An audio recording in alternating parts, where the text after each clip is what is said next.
नमस्कार, मैं डॉक्टर लेखा सोनी आयु लेखा में आप सभी का स्वागत है। आज इस वीडियो में मैं आपसे बात करूंगी अमृत के समान गुण रखने वाली औषधि गिलोय यानी गुडुचि के बारे में। पान के पत्ते के समान दिखने वाली यह गिलोय आयुर्वेद में एक वरदान के समान है, क्योंकि यह शरीर के हर अंग को स्वस्थ रखने में सक्षम है, क्योंकि यह गुणों से भरपूर होती है। सुपर फूड की लिस्ट में आंवला, हल्दी, एलोवेरा और सौंठ के साथ साथ गिलोय को भी गिना जाता है। सबसे अच्छी बात तो यह है कि एक स्वस्थ व्यक्ति के स्वास्थ्य को गिलोय बनाए रखती है और एक पीड़ित व्यक्ति की बीमारी को दूर करने में सक्षम होती है। तो इस वीडियो में मैं आपसे बात करूंगी गिलोय के लैटिन नेम, उसके रस, गुण, वीर्य, विपाक के बारे में।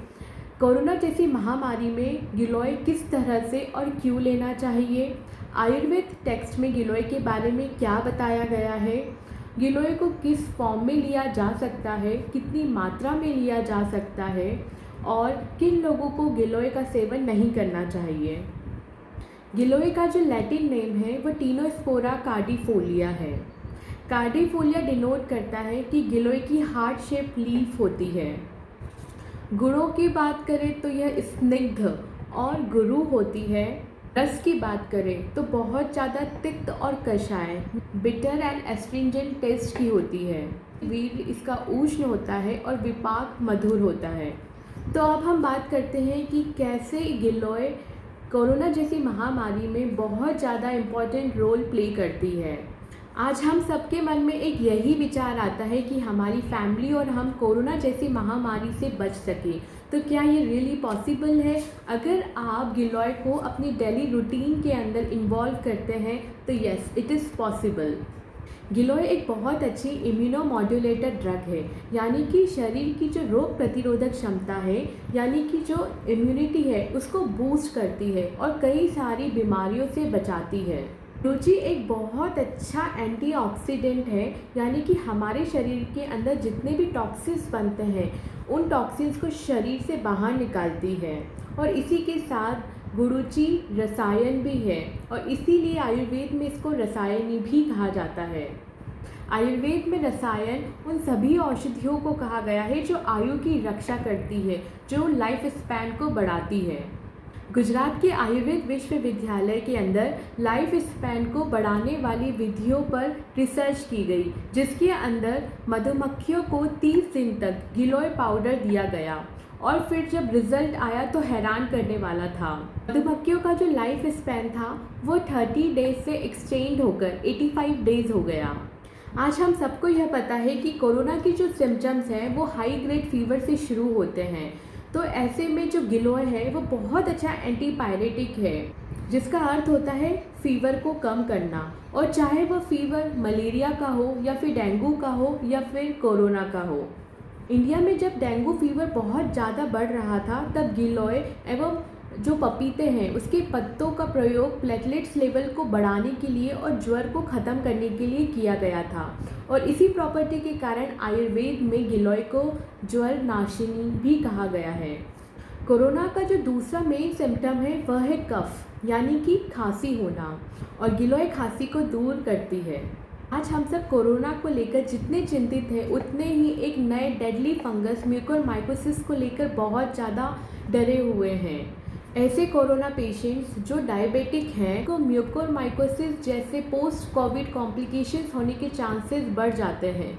ऐसे में जो गिलोय है वो एक बहुत अच्छी एंटी डायबिटिक ड्रग है, जो ग्लूकोज लेवल है उसको नॉर्मलाइज करती है और साथ ही जो म्यूकोरमाइकोसिस नाम की जो डेडली फंगल डिसीज़ है उसके होने के चांसेस को भी कम करती है।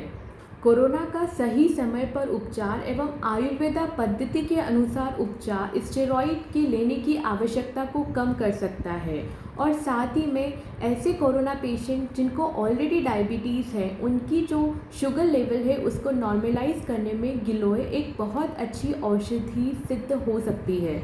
कोरोना होने के बाद शरीर की जो वीकनेस होती है गिलोय उसको कम करता है, और साथ में एक अच्छा लिवर टॉनिक होने की वजह से जो भी हार्मोन्स या फिर एंजाइम्स लिवर सिक्रेट करता है उसको गिलोय नॉर्मलाइज करने में सक्षम है।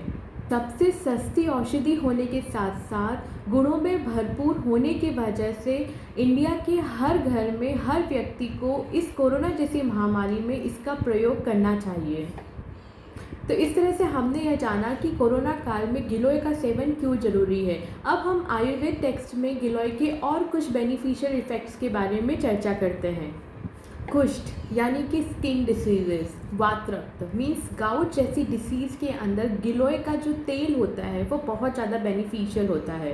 गिलोय ग्राही होता है यानी कि जो मल होता है उसको बांधने वाला होता है, इसीलिए लूज मोशन या फिर मोशन के साथ म्यूकस निकलना ऐसी बीमारियों में गिलोय बहुत ज़्यादा बेनिफिशियल है।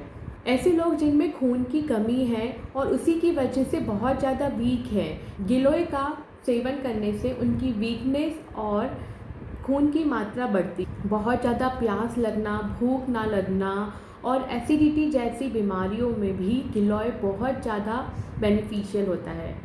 तो अब हम बात करते हैं कि गिलोय को किस तरह से यूज़ किया जा सकता है। तो सबसे पहले गिलोय को हम काढ़े के फॉर्म में प्रयोग कर सकते हैं। उसके लिए जो गिलोय की स्टेम है उसका यूज़ किया जाता है। 4-5 इंच स्टेम को तोड़कर उसे पानी में अच्छे से वॉश करने के बाद छोटे छोटे टुकड़ों में कूट कर रात में 4 कप पानी में भिगो देना है। मॉर्निंग में गिलोय के पानी को अच्छे से मसल कर उसे गैस पर चढ़ा देना है और फिर जब तक वह 1 कप नहीं हो जाता तब तक उबालना है और फिर 1 कप होने के बाद अच्छे से छानकर और फिर पी लेना है। ऐसे में जो गिलोय का काढ़ा बनता है वह टेस्टलेस होता है, बिना स्वाद का होता है और स्वाद को बनाने के लिए इसके अंदर काली मिर्च पाउडर या फिर हनी को भी मिलाया जा सकता है। ऐसी गिलोय जो कि नीम के पेड़ के ऊपर चढ़ी हुई होती है उसका जो काढ़ा बनता है वह थोड़ा सा कड़वा होता है। उस कड़वेपन को दूर करने के लिए उसके अंदर शहद मिलाई जा सकती है। तो इस तरह से गिलोय के काढ़े को 50 to 100 ml की क्वांटिटी में लिया जा सकता है। अगर गिलोय को काढ़े के फॉर्म में लेना पॉसिबल नहीं है तो गिलोय के चूर्ण और गिलोय सत्व मार्केट में मिलते हैं। गिलोय चूर्ण की जो मात्रा होती है वह 3 से 6 ग्राम सुबह शाम और गिलोय सत्व की जो मात्रा होती है वह 1 से 3 ग्राम सुबह शाम ली जा सकती है। गिलोय को सिंपलेस्ट फॉर्म में टैबलेट की फॉर्म में लिया जाता है। समशमनी वटी या फिर गिलोय वटी मार्केट में अवेलेबल होती है, जिसे adult dose 2 tablet morning evening after meal लिया जा सकता है। और अरिष्ट फॉर्म में अमृतारिष्ट मार्केट में मिलती है, जिसे 20 ml अमृतारिष्ट को 20 ml पानी के साथ खाना खाने के बाद लिया जा सकता है। आयुर्वेदिक टेक्स्ट में बताया गया है कि वातज रोग में यानी कि हाथ पैर में दर्द, बदन का टूटना, ऐसे में गिलोय को घी के साथ लेना चाहिए। और पित्तज रोग जैसे शरीर के अंदर बर्निंग सेंसेशन होना, एसिडिटी होना, ऐसे में गिलोय को मिश्री के साथ लेना चाहिए। कफज रोग यानी कि सर्दी जुकाम, ऐसे में गिलोय को शहद के साथ लेने का कहा है। रिमेटॉइड अर्थराइटिस यानी कि जो आम वात होता है, ऐसे में गिलोय को सोट के साथ लेना चाहिए। गिलोय को अगर किसी और मेडिसिन के कॉम्बिनेशन की फॉर्म में लेना है तो प्रकृति और डिसीज़ की एक्यूट या क्रोनिक कंडीशन को देखकर ही जो क्वांटिटी है वो डिसाइड होती है। इसलिए आयुर्वेदिक फिजिशियन की सुपरविजन में ही गिलोय को किसी और मेडिसिन के साथ लिया जाना चाहिए। तो अब बात करते हैं कि गिलोय किन के लिए हानिकारक हो सकता है। जैसे कि पहले बताया जा चुका है कि गिलोय शरीर के अंदर ब्लड ग्लूकोज लेवल को कम करता है। ऐसे में ऐसे व्यक्ति जिनका जो ब्लड ग्लूकोज लेवल है वो फ्लक्चुएट करता है या फिर लो होता है, ऐसे लोगों को गुडुचि का प्रयोग नहीं करना चाहिए। गिलोय ग्राही यानी कि मल को बांधने वाला होता है। ऐसे में ऐसे व्यक्ति जिनको कॉन्स्टिपेशन बना हुआ होता है उन्हें गिलोय का प्रयोग नहीं करना चाहिए। गिलोय के गुणों में पहले भी बताया जा चुका है कि ये उष्ण वीर्य होता है, इसीलिए जो लैक्टेटिंग मदर है और जो प्रेग्नेंट वुमेन्स हैं उन्हें गिलोय यूज़ नहीं करना चाहिए। जैसे कि पहले बताया जा चुका है कि गिलोय एक बहुत अच्छा इम्यूनोमॉड्यूलेटिंग ड्रग है। ऐसे में ऐसे लोग जिनको ऑटो इम्यून डिसऑर्डर है, जैसे रिमेटॉइड अर्थराइटिस या एसएलई जैसी डिसीज़ेस में एक डॉक्टर की कंसल्टेंसी में ही गिलोय का यूज़ करना चाहिए। गिलोय का प्रयोग 2 महीने करने के बाद 15-20 दिन के गैप देने के बाद फिर कंटिन्यू करना चाहिए। तो आई होप ये वीडियो आपके लिए बहुत ज़्यादा बेनिफिशियल होगा। मैक्सिमम लोगों तक इसे शेयर करें ताकि मैक्सिमम लोग गिलोय को ले सकें और अपनी रोग प्रतिरोधक क्षमता को बढ़ाकर इस कोरोना जैसी महामारी से बच सकें। तो अपना ध्यान रखिए, 2 गज की दूरी, मास्क है ज़रूरी, और अगर रहना चाहते हैं हेल्दी तो आयुर्वेद को अपनाना है ज़रूरी। Thank you.